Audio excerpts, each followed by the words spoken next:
Well, I'm joined now by Ruth Wandhofer from CITI, and Ruth is very heavily involved in SEPA and the Payment Services Directive. And you always pull me up, because when I'm talking about the PSD, I kind of mix up my derogations with my optional services.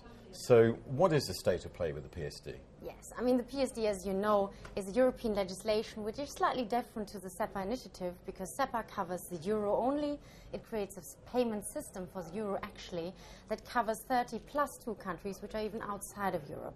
Whilst the Payment Services Directive is a European law trying to govern the conduct of business for all bank and non-bank payment providers, and of course these payments that they provide can involve euro or non-euro currencies depending on the domestic currency you're in. So it covers all European currencies.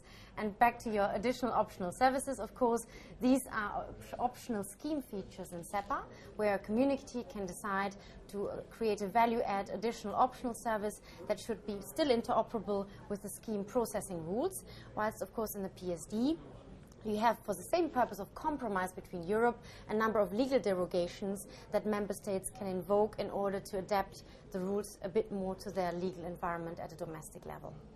And in terms of these variations that are available, is it causing inconsistency? I mean, do we have a consistent implementation of the PSD? No, I would say we don't have, because there are a number of rules in the legislation that touch very much upon interbank space, where of course banks wouldn't like to be having any dictations from their member state legislator. Some member state legislations are very silent because principles are defined in the PSD, but not the exact technical rules on how to, for example, arrange charging between banks. That is something that is, however, defined in the SEPA schemes, because the scheme has to define very clear rules on how banks should behave with each other.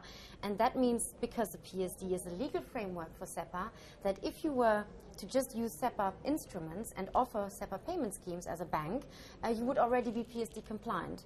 However, the PSD rules are very different and difficult to implement if you're in a non-SEPA environment. So taking, for example, the charging principles, where in the past, and even by existing EU law from 1997, you were required to actually give the sending customer the right to pay all of the charges of the payment chain up to the beneficiary in case of a cross-border payment. This has now completely been reversed in the PSD, because the PSD defines that every sending and beneficiary customer should pay their own provider, which is a SEPA scheme rule, which has now been legally leveraged across Europe with the PSD, and therefore, of course, affects existing schemes, not only SEPA. So if, like me, I'm outside the Eurozone, completely confused about what's in and what's outside the PSD and outside SEPA, do I just outsource everything to someone like you? Well, if you're a payment provider, it could be an option, but it's not the reason for confusion to outsource. I think the question of outsourcing is a different one, because creating synergies with existing providers like banks that have a large network is something that you would be looking because of a different reason. I think the PSD and SEPA will create an environment of more transparency, so that customers, consumers, little businesses, large businesses have much more awareness of what charges they're paying for transactions.